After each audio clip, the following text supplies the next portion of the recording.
So Mike's going to pop into this hangout in a second, I hope, and we'll get a view of Mars. And then maybe we'll get a view from another guy. Oh, good. Gary's going to join us. I have a feeling this is going to be the real deal. Hey, Gary. Hey, Fraser. How are you?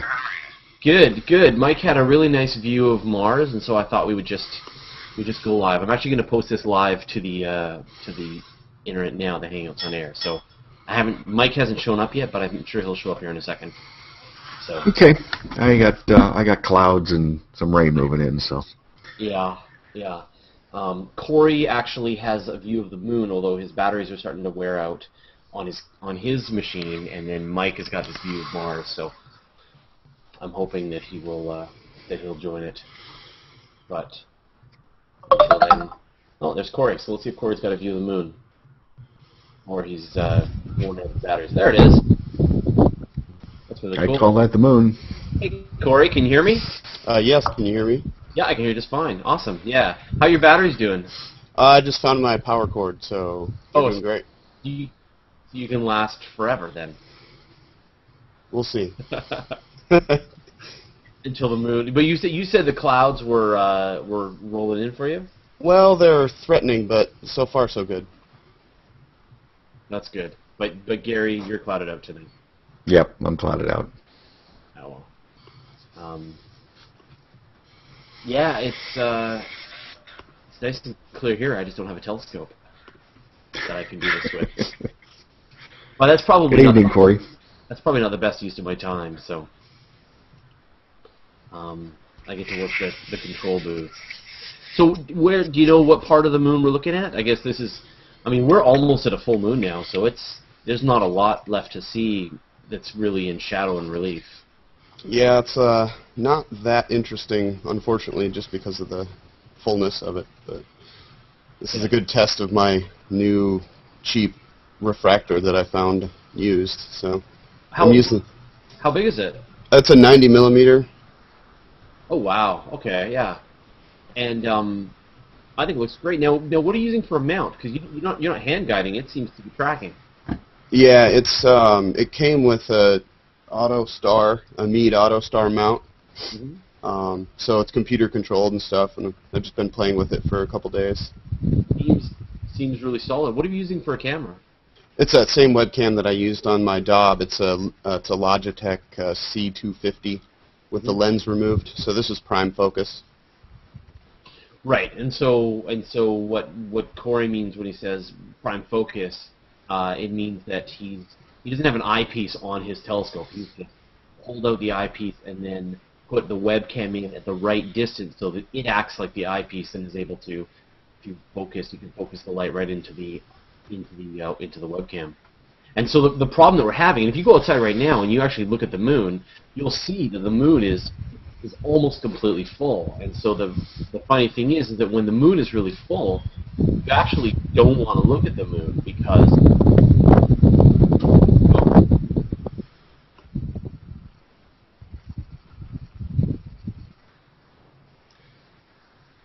Sounds like you got some wind. Yep, definitely. It's not terrible, but like I said, just like the clouds, it's threatening. Yeah, that scope's doing a good job.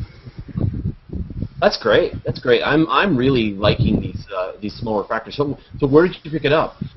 I just found it on Craigslist. It's a local buy. I picked it up, I don't know, a couple miles from my house. And I don't want to tell you the price because it'll probably make people mad. Come on, no one will know. $40. What? Yes. What? Yes. Oh man. See? Phenomenal. That's really good. I'm sure it looks. Jupiter. You can see the bands on the planet and the moon. I've only tried Jupiter once, and that was last night, and the seeing was very, very poor. And all I've got for this scope right now, it came with smaller eyepieces than what I have for my Dob. So I ordered an adapter that'll help me put my better eyepieces on it soon. Yeah. And I could barely see the bands on Jupiter. I'm excited for when Saturn comes up earlier. So. What does we're gonna get a lot of great views of Saturn in the next couple of months. We're still needing to depend on the Europeans because Saturn rises after midnight. Anyone's local time right now. Yeah. So, like, what would that be roughly equivalent to, like a 90 millimeter refractor, if you're going to buy a plastic set? What do you mean for cost? Yeah, just how the comparison, right? Like, what kind of telescope would be sort of the same resolution? Wow, that wind is crazy. It's really not as bad as you think. It's a pretty cheap mount, so. Yeah, so it's not able to sort of fight against the wind. Yeah. Well, I guess for example, like my Dob, it's a 10-inch Dob, and that was $500. But this telescope, new, I think, if they're still selling it, is somewhere around 300. Yeah. So now you've got that mount. Now, will it go to, or does it just track? It has go-to, yes. I just learned how to use the alignment, and I didn't even align it tonight, so it's hardly tracking worth a darn. But yeah. Uh-oh, is that Mars? Yeah, there's Mars. Yes, I was very confused. I normally hear like an incoming call when you invite me to the hangout, and for some reason I didn't see or hear it. Well, I invited the group, and then I invited you specifically, so I'm not sure what happened Maybe there. that's what it was. Yeah. So why don't we just go check out the Mars? So there's Corey. So Corey's got a 90 millimeter refractor off Craigslist for what was it? Nice. $40. Look at that. Wow. That's really good. Wow. So can we now? Do you know what features on Mars you're looking at right now? Yeah. So this I think it's the same upside down image with the north at the top. So every once in a while you'll see the polar cap, and it's got some surrounding dark areas around it. But the most prominent feature here, as the winds kick up nice, this is the Syrtis Major, or the Hourglass Sea is what it used to be called in lore. And every once in a while it steadies down, and you can actually make out some differences in not the hues, but there's some light and dark, subtle shading even within Syrtis Major. Yeah. When it does settle down, it's kind of in and out. But I think I see canals. Maybe not. yeah. Oh, that's fantastic. I can flip around to some of the other channels here. So if you go to the blue channel, you can actually see, I think, a little bit more of the clouds. In fact, so you can see Hellas, which is I don't know if it's a desert region or what, but kind of just south of Syrtis Major, which in the blue channel you can't see Syrtis Major, but it's still in the middle here. But this bright area here reflects a lot of sunlight. There's clouds over here, and you can sort of make out the North Polar Cap in the blue channel. Back to red here. Yeah, I'm looking at Orion's site, Fraser, and they've got a 90 millimeter with mount, not a go-to, and it's $250. Yeah. That's fantastic. That's phenomenal. So, I mean, one of the reasons why Mars looks so good right now is that it's at opposition, and so Mars and the Earth both go around the Sun. The Earth is closer to the Sun, Mars is further than the Sun, and every 2 years or so you get to the point where Earth and Mars are located on the same side of the Sun, lined up together, and this is this closest point, and they call this opposition. And at that point, Mars is about 25 million kilometers away from Earth, and so that's when we see it really, really bright in the sky. And again, if you've got nice clear skies where you're living right now, if you go outside and you look off to the south, quite high up actually, is Mars. It's that bright red star in the sky, and you really can't miss it.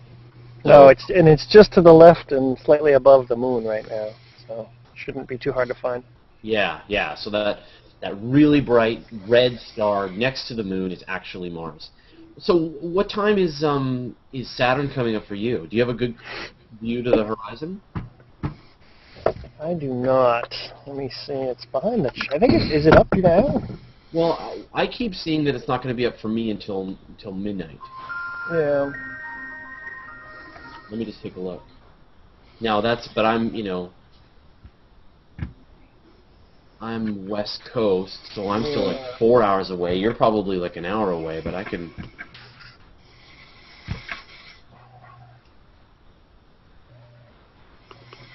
I'm going to be lazy. I'm going to use my other telescope to go to here to see how close above the trees it is. Let me see what time it's. I'll find it. Yeah, I'm about the same longitude as you, and I'm showing Saturn about 10:15 coming over the horizon. Yeah. It's not very high up right now. I probably got a couple hours to go yet on that. Let me see. It's going to be 11 o'clock or so before it's good. Yeah, I've got it coming up at 11:40 for me. No. 9:40. Yeah, more often than not, most of the planets don't look good until they at least clear 30 or 40 degrees altitude, which usually is a few hours after it rises, at least 2 or 3. Yeah, for sure. Yeah, we're not there yet. Oh, Saturn. Not quite. Saturn is the best. This Mars is great, but Saturn is the bomb. It is. It is the best. It is the finest, best thing to look at. And we had a taste of it with Ahmet. Had a great view of it even just a couple of months ago, because he was out at like 4 in the morning observing it for us, right? So that was phenomenal. But that's that advantage of the time zones, right? Because he's I think +2 off of UTC, so he's like 7 hours ahead of me. Yeah, that moon is really great. So I think I was going into a bit of a rant about the moon before he showed up. Wind. I was just mentioning that a lot of people look up at the moon and they see how the moon is really full and bright in the sky, and they think, oh, this is the best time to go and do some observing of the moon. Let's take a look at the moon. But the reality is that that's the worst time to look at the moon, and you can see it right now that you're only seeing those really nice craters in relief over on the left-hand side because they're the part that's close to in shadow. They're close to the terminator, the side of the moon. The rest of the moon is just lit face on, and we just don't see any relief on the surface of the moon. So what we really want, the best time to observe the moon, is you've got these really nice long shadows, and that happened about a week and a half ago. And so now it's getting worse and worse, and in 2 days from now, most astronomers just pack up their telescopes. You get a full moon. The moon isn't worth looking at, and all of the stars in the sky are being blasted out by the moon. So there's just no point. That's when they go and do something else. So treat it like a cloudy night almost. Treat it like a cloudy night. Yeah. But in this case, I don't know. I mean, you got a nice. Would you say that the moon is really obscuring your view of Mars, or not really? Mars is just so bright. Yeah, it might depend on your conditions. There's just a slight bit of haze here, but as close as they are, they're probably only about 15 degrees apart. It's still very prominent. I mean, you can make Mars out pretty easily, and if you squint, you can see the rest of Leo, because I think it's in Leo right now. And have you noticed how close Jupiter and Venus have been getting every night? Yes, amazing. It's like some sort of a race. So you're at this point now. You can try this for yourself. You can hold your arm out, and you can pinch the two planets together. You can fit them between your two fingers, and they're going to get closer and closer and closer. And on March 15th, are you getting some clouds there?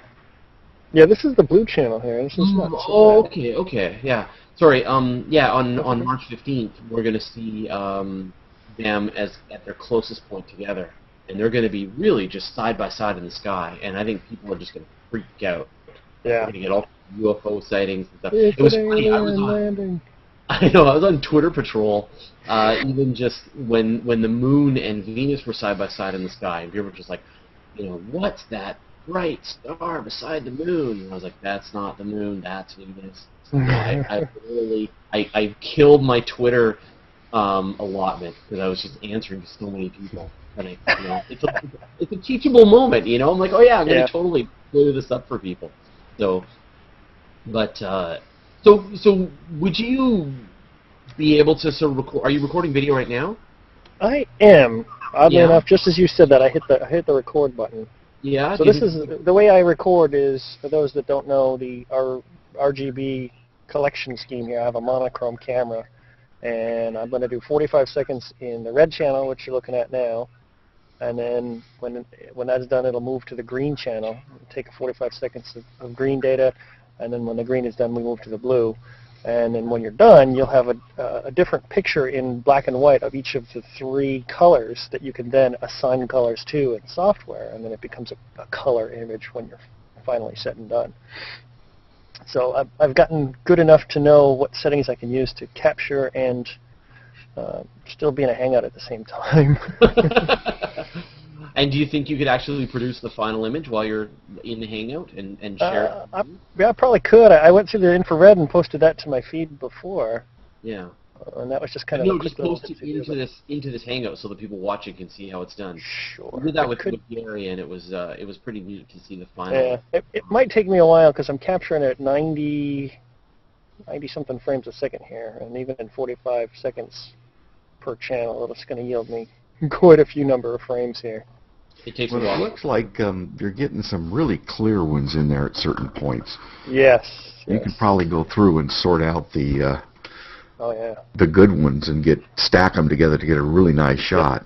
You just switch channels. I've been using Auto Stacker 2, but I think Emil, I can't say his last name, at least can't do it justice.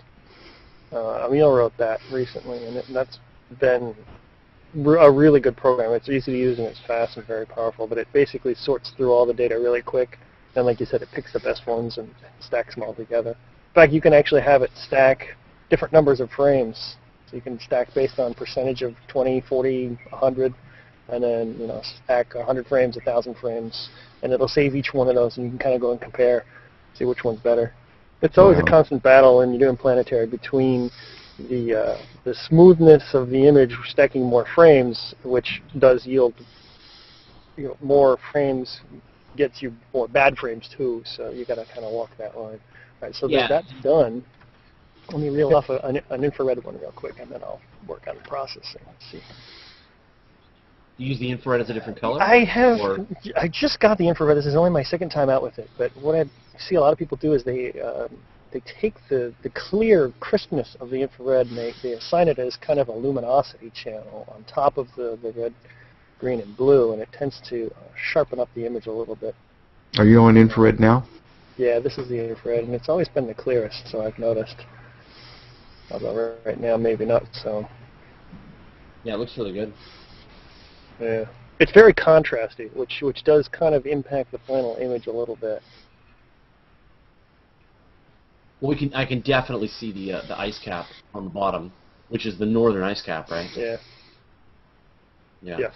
So just to explain to people who are watching this, so the technique that we're talking about is that a lot of the really nice astrophotography, the planetary stuff that you see, is done using a technique called stacking. So what they'll do is they'll record just video, and so what you're seeing right now, this video that Mike is recording, and then what Corey is recording, unlike what Gary does, they're recording live video, right? And they'll run it at whatever, 90 frames a second, and they'll record 45 seconds. What you end up with is hundreds and hundreds and hundreds of frames of video, essentially individual photo frames of this object. And then what you do is you do one in one color, so one in red, and then you take another one for a while using a different filter, and that gives you the blue, and then you do another one with a different filter that shows it in green. And then what you've done is then your software will stack up the images, and so it'll just go through and it'll look for all of the it'll look for the best copies of the images, and then try to sort of line them all up together and try to make the best version of each color, and then it'll merge those three colors together. So you've got red, green, and blue, and then you've got what will look like a full-color version of the object, and that's how they look gorgeous. And so, with how nice the seeing, well, I mean, the seeing is kind of mediocre, but with how nice Mike's telescope is, you're going to see a phenomenal photo of Mars. It's going to look like a little baby Hubble Space Telescope. I mean, the amount of detail that we can see on it, I think it's going to look just fantastic. That contrast you're getting right there is just spectacular. Yeah. And so, you would be expecting Mars to look red, but he's got his camera is black and white. What it does is it's able to take one channel in red, one channel in blue, one channel in green. Is there any way for it to view color, or does it have to be black and white? This is a strict black and white camera, and I think in one of the previous Hangouts we talked about this other camera that I picked up. I sent that one back. I'm going to get a different one that's a little more sensitive. Yeah. This is the Point Grey Research Fleet 3, and it has kind of spoiled me because it's very, very sensitive chip. So you can increase the frame rate up to, I think this is like 80 or 90 frames a second, which tends to freeze the seeing in the real bad moments where it's blurred. So you said that's And a the other PGR camera Fleet? Yeah, the Fleet 3, it's a couple of years old on me now here, but Yeah. I enjoy the heck out of this thing. We So use grab their Scorpion and Oh, okay. Grasshopper in ride photos in theme parks, and great. Oh, really? Oh, Yeah. that's kind of cool. So you're a software guy. Is that what you work on? That's what I do at this point, yeah. Oh, cool. Let me see if I can get... It'd probably take me 10, 15 minutes at least to get some form of data here. Oh, really? While it's doing that. Yeah, it takes a while to extract and stack and all that sort of stuff. Well, we can always I post it live, post it later to the Yeah, that's true. yeah. And then I'll just take another look at Corey's can view. give you Got this. really nice view of the. Oh, is that the guide scope? Or is that the moon? No, that's actually me. Oh, okay. That's a light in your. I was going to share I have an infrared one that's been already done here. Let's see here. And so, but that's the perfect air, Corey. That's the right spot to be on the moon. That's the best. Now, do you have a Barlow for it at all for that telescope? Not for this telescope. I think it would probably work pretty well with a Barlow if you're looking at the moon. Yeah, I'm gonna have to get a smaller one. And have you tried Mars at all? I did Could I- tonight. Yeah, Oh. it's way too small. It's really small for me. Yeah. Look at that. Look at that. So this is what the final stacked version of Mars looks like under Mike's. Yeah. Is. And it's inverted from what we saw before, because I think Right. the software inverts it. But, And that's still black and white, though. That's still just one It- color. I mean, we're not seeing the. yeah, the right, color. right. But yeah, and you can see here's the North Polar Cap here, which is upside down from the way you saw before. And this is, you can see all the nice little fine detail. You can see little dark spots here and lighter gray spots up in here. This is Syrtis Major. They called it the Hourglass Sea. I guess at one point it had a little bit more anvil-shaped head to the top, maybe a few hundred years ago. There's been all sorts of things going on Mars. That's one thing I love about the planets. They change so much. Could you maybe do something quick and dirty? So it's like I don't know how long the processing is going to take on the 45 seconds that you did, but maybe even just take like 1 second of footage. Would that stack up faster and crappier? Yeah, I mean it could. I already got one rolling here.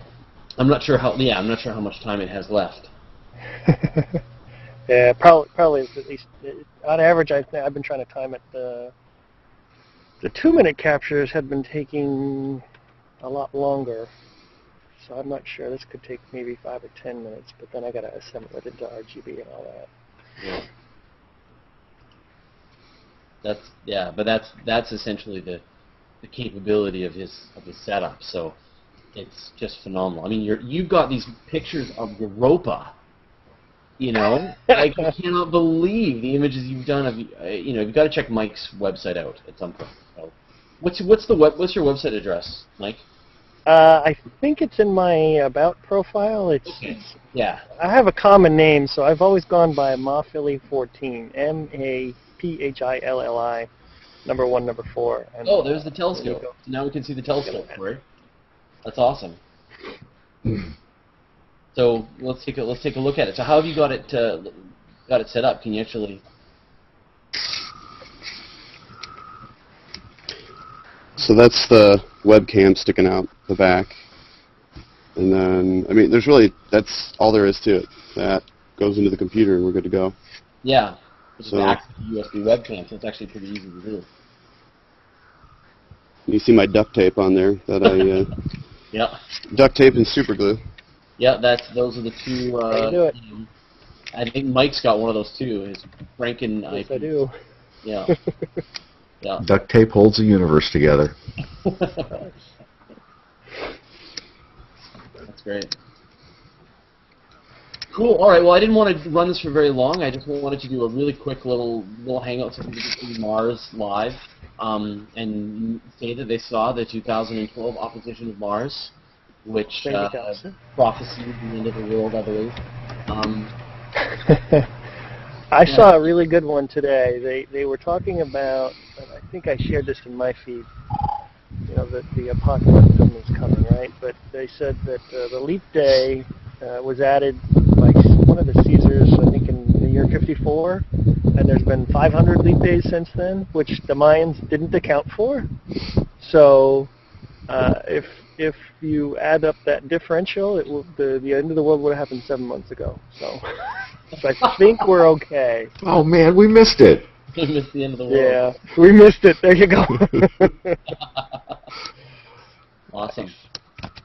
Cool. All right. Well, I think I'll shut this down then. But thanks, Corey, for sticking around a little longer. And how can people find out your site? What is it? Yeah, it's on my Google Plus profile. Okay. Yeah. All right. I don't know if it's offensive or not, but it's just one dumb astronomer because I'm very, very new to this and I don't know what I'm doing yet. So. Hey, if you can you can pick up a telescope for $40 and stream live on the internet, I'm resourceful. You're well ahead of the game. Graduated beyond dumb. Yeah. Yes. Absolutely.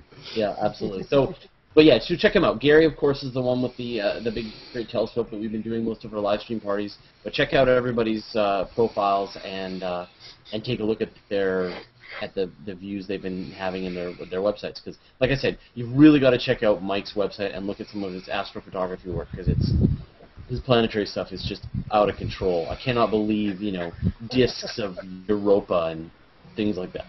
Io.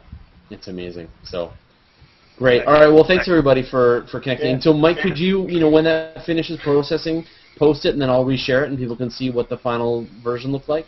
Will do. This is the extraction process right here that's going on right now. And as soon as I get it together, I will share it. And sorry to break your move to Sunday night on... I know. Here we are on Tuesday. Don't move it to Tuesday. Leave it on Sunday. We're just get some good weather. We'll keep going for Sunday. All right. All right, Mike, Corey. Yeah, thanks, Fraser. Thanks. And Stuart's fixed. So I think Stuart's telescope is fixed. So we're back in business with Stuart as well. Oh, there you go. Okay. Cool. All right. Take care, everybody. Thanks, everybody. All right. Thanks. Bye.